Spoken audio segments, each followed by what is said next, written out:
ગોપીબેન કનુભાઈ પરમાર છે. હું વાસંતીરેલ પ્રાશાળામાં અભ્યાસ કરું છું. હું તમને એક સરસ મજાની વાત કહીશ. એક જંગલ હતું. જંગલમાં નાનું એવું તળાવ હતું. તળાવમાં કેટલીક રંગબેરંગી માછલીઓ રહે. તેમને પોતાની સુંદરતાનું ખૂબ જ અભિમાન. કોઈ કોઈને બોલાવે નહીં, કોઈ કાંઈને કાંઈ પૂછે નહીં, કોઈ કાંઈ પૂછે તો સરખો જવાબ ના આપે. એમને તો બસ રૂપાળા પ્રાણીઓ જ ગમે. એ તળાવમાં એક કાચબો પણ રહે. તેનો રંગ કાળો પણ સ્વભાવ તો ખૂબ જ મતાવડો. એકવાર એને માછલીઓ જોડે વાતો કરવાની અને મિત્રતા બાંધવાની ઈચ્છા થઈ. તે માછલીઓની નજીક જવા લાગી. જેમ જેમ તે માછલીઓની નજીક જાય તેમ માછલીઓ તેનાથી દૂર ભાગી. કાચબાબાને નવાઈ પામી અને પૂછ્યું, અરે તમે મારાથી દૂર કેમ ભાગો છો? માછલીઓ કહે, કાચબા ભાઈ, તમારા રૂપ રંગ તો જો, કેવા કાળા જો, કેવા જાડા પાડા જો, કેવા પદરૂપા લાગો છો. એક માછલી દૂરથી બોલી, અમે નિરૂપાળી છીએ. તમારી અને અમારી મિત્રતા શોભે ખરી? કાચબાભાઈને દુઃખ થયું અને કહે, બહેનો, બધા રૂપાળા ગુણવાના હોતા નથી. જે બધા સુંદર ન હોય તે બધા ખરાબ નથી. બહારની સુંદરતા કરતા ભીતરની સુંદરતા સાચી છે. પણ આ ઘમંડી માછલીઓ તો કાચબાભાઈની વાત સાંભળી ના સાંભળી જતી રહી. કાચબાભાઈ તો અજ્ઞાનીના ઓરતા ન હોય એમ માની મને મનાવી લીધું. એકવાર એવું બન્યું કે તળાવના કાંઠે કેટલાક બગલાઓ પાણી પીવા આવ્યા.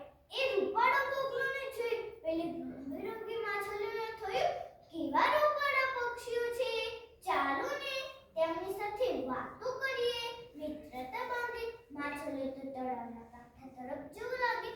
કાચબો તો બધું જોઈ રહ્યો હતો. પેલા દુષ્ટ બગલાનો સ્વભાવ જાણતો હતો. બૂમ પાડી કહ્યું, અરે બહેનો, અરે માછલીઓ, એ દુષ્ટ બગલા પાસે ન જાશો. એ તમને ખાઈ જશે. મહેરબાની કરીને પાછી વળી જાઓ. માછલીઓ કહે, કાચબાભાઈ, તમને અમારી બહુ ઈર્ષ્યા આવે છે ને? અમે તમારી જોડે મિત્રતા ન કરી એટલે તો નથી કહેતા ને.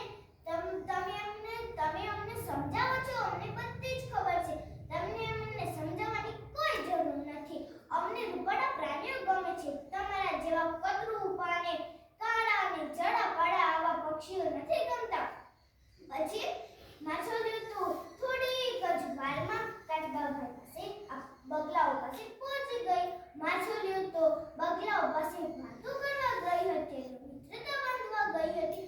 પણ એ બગલાઓ તો જેવો સામેથી શિકાર જોયો એવો રાજીના રેડ થઈ ગયા અને એકાએક માછલીને ઝપટ લગાવીને ખાવા લાગ્યા. હવે જે બગલાઓના શિકારમાં બચેલી માછલીઓ તો ઊભી પૂંછડે ભાગી ગઈ. હવે અમને સમજાવ્યું કે કાચબાભાઈ એ દુષ્ટ બગલાઓ પાસે અમને જવાની કેમ ના પાડતા હતા. કાચબાભાઈને પહેલા જ કહેલી વાત યાદ આવી કે બહારની સુંદરતા કરતા ભીતરની સુંદરતા સાચી છે.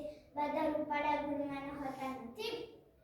માછલીઓ તો તુરંત જ કાચબાભાઈ પાસે પહોંચી અને અશ્રુભીની આંખે